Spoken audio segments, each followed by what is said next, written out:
Hey folks, welcome back to another Dice Tower preview. I'm Mark and today we're taking a look at Robo Rally Transformers, which is brought to you by Renegade Game Studio. It's for 2 to 5 players, ages 14 and up, and games generally run about 45 to 90 minutes. Rev up and roll out! The fastest robots in the universe have converged on Velocitron to race in the legendary Speedia 500 for the right to rule the planet. This year's competition promises to be a real rough and tumble affair, so start your engines, charge your weapons, and keep your eye on the prize. After all, you win, you rule. In Robo Rally Transformers, you can choose between 6 Transformer robots like Optimus Prime and Megatron, each with their own upgrades that give them unique advantages and identities. You can convert or transform between bot and alt or vehicle modes to better navigate the many roads, buildings, and obstacles that make up each and every race. The game features 4 new double-sided game boards representing the city and desert landscapes of Velocitron. And if you're already familiar with Robo Rally, this new edition has some really interesting changes. So first and foremost, we have Transformers, which might just be the best possible IP theme you could put on a Robo Rally game. And they get to transform, they convert from a bot mode to the vehicle mode, or they call it an alt mode in the game. You'll also be gaining and spinning Energon for upgrades and to transform throughout the course of the game. New race courses in Cybertronian in the city and desert style. You have new elements like buildings, high-speed roads, moving walkways, bombs, and jump ramps, which might be my favorite aspect in the game. New planning cards like Drift that give you that ability to move left and right, side to side, but all the other usual programming cards that you're used to in a Robo Rally game are here.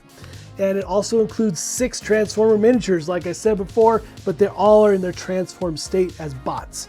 And then there's over 80 different possible race courses, making for some great replayability. They give you some nice standard ones in the rulebook to use and choose from, but you can just build and make your own, which is really cool.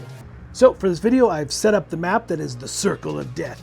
And on the map, you'll see a number of checkpoints. And this will vary from game to game and however you want to set them up, or if you're using one of the ready-made, it'll show how many checkpoints there are. Now, for those who have not played Robo Rally, the key thing here is that you have to visit each of the checkpoints in order, and whoever gets to the last checkpoint first wins. And of course, each map is going to have various type of things you're going to have to encounter and deal with, like oil slicks, fire traps, lasers.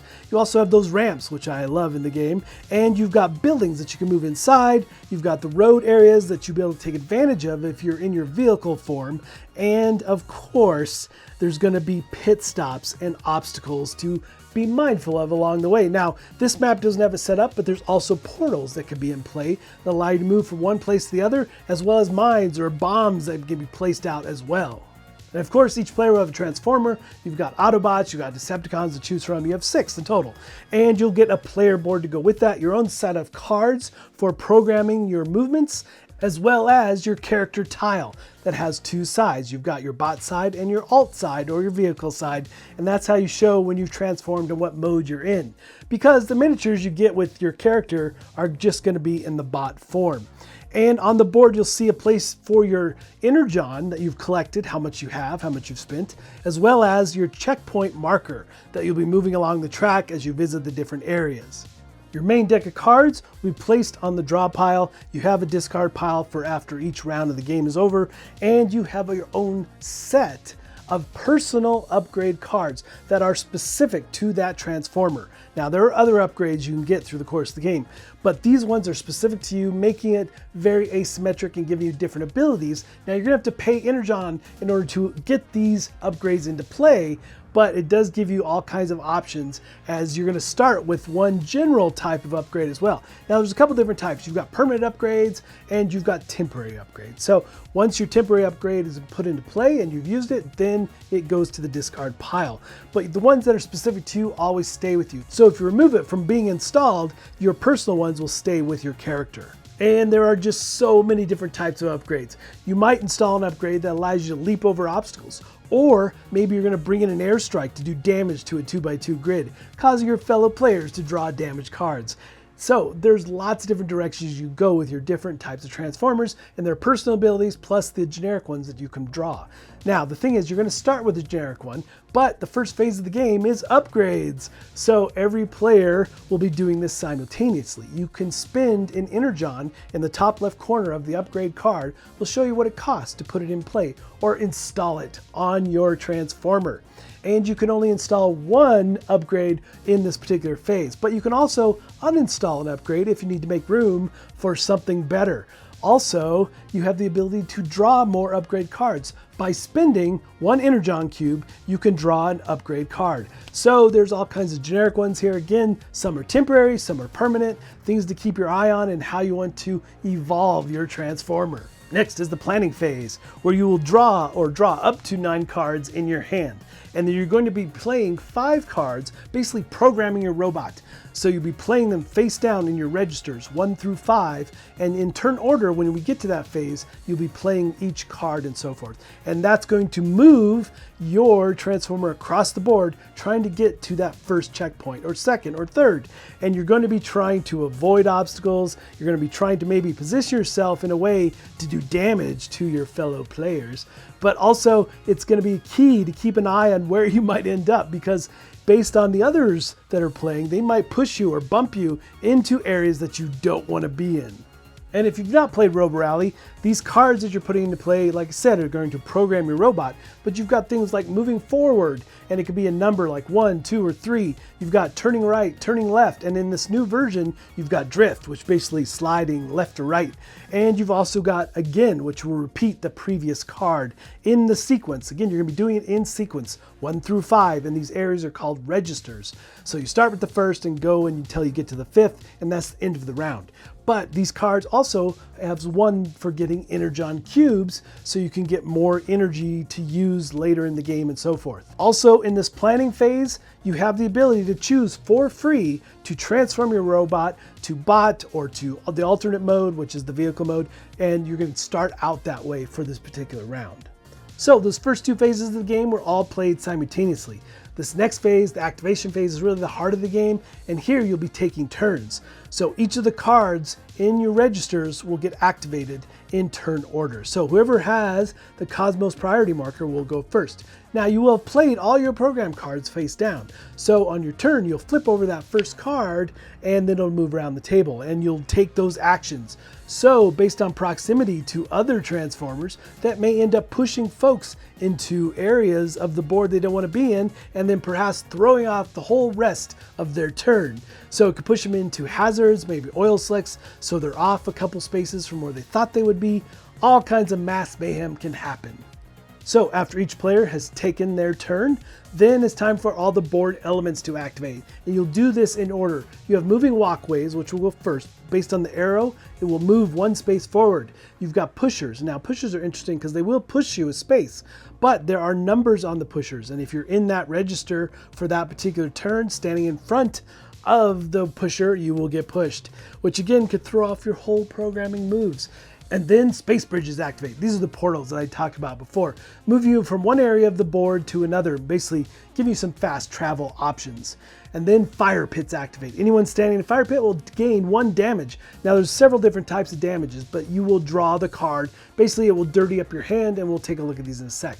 Now you have also laser turrets. If you're on one of those, you'll take damage per turret. Again, drawing damage cards into your hand. And finally, we have pit stops. Pit stops are fantastic because it is the best, most efficient way to get rid of damage cards in your hand. The thing here is that you have a couple options though.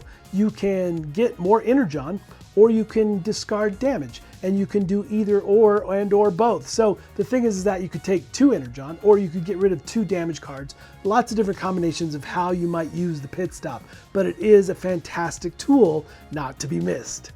After all those board elements activate, then it's time for the Transformers to fire their weapons. Now, if you're in car or alt form, you can only fire a laser straight ahead, and there's no limit on the range. As long as nothing is blocking you between the next robot in front of you, you will hit them and they will draw a damage card. And if you are in bot form, you can fire forward, left, or right, your choice. Anybody who's hit, again, is drawing those damage cards. So this will happen at the end of every one of these registers taking place and after all the board elements activate. So it is a key aspect because getting these damage cards will dirty up your hand, like I said, and slow you down from doing turns in the following rounds. The last thing you're going to be doing in this activation phase is seeing who is at the different checkpoints. And if someone has reached the final checkpoint, the game is over and they win. Otherwise, you will move your marker onto the checkpoint that you're standing on. So those are key things for sure, because you need to be standing on a checkpoint in order to move your marker along the track. And then you're just going to go back up to the top of the activation phase for the next card all the way through card 5. And that will end the round, taking you to a new round where you'll draw cards and get ready for that next round, gearing up, perhaps getting more upgrades, just giving you more abilities and powers, checking to see where everyone is, planning out your moves and all of that.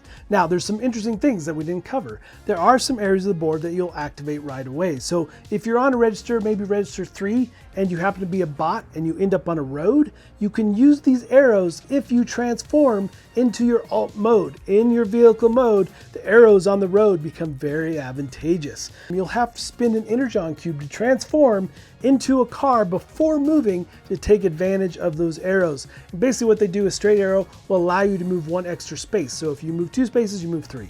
And then there are corners that allow you to rotate 90 degrees as you move around those corners in alt form as well.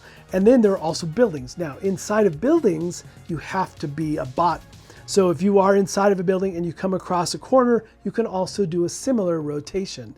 So some really nice things around some instant actions or instant abilities using the map. Now, of course, we have the jumps. Like I said before, love these things. And if you hit a jump at 3, then you'll get to jump 3 spaces.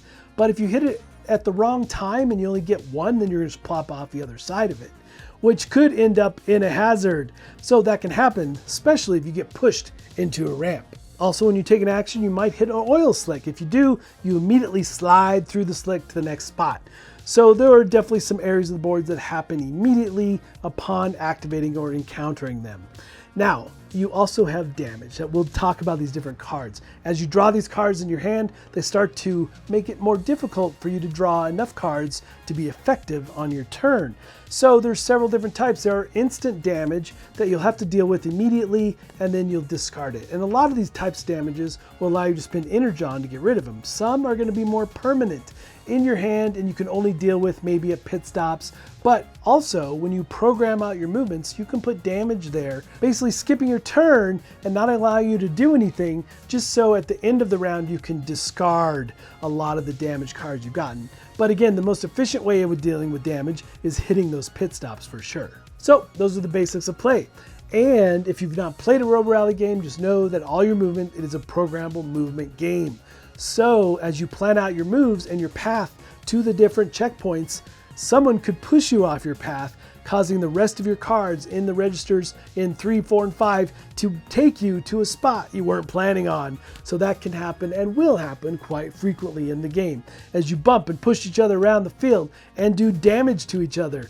So really, you have to manage the damage and manage the path to the checkpoints in order to win the game, avoiding obstacles and your fellow players, trying to get to that 3rd or 4th final checkpoint in order to win the game.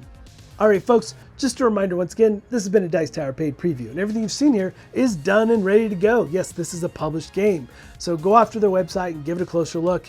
But for me, Robo Rally has always been a game that has been a mainstay in our house, and this theme it's just Transformers is just the perfect theme for Robo Rally. Just so well done. And this edition, all the new things they've added, is something I really enjoyed. Now, also, when you're transforming, you will always be flipping over your character card, showing what mode you're in, even though your bots, the character standees, are just in bot form.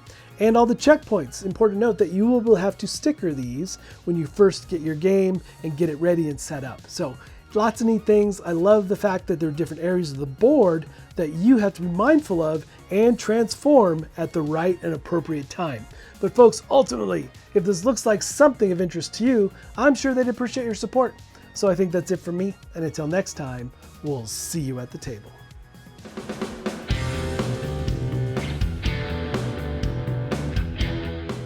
Hey everybody, thanks for watching this video. If you like this review or whatever you just watched, wasn't it amazing? Check out our channel, Dice Tower. We have all kinds of things. We review games, we do top 10s, we play games live. It's all about board games, but especially the people who play them. Check out Dice Tower YouTube channel.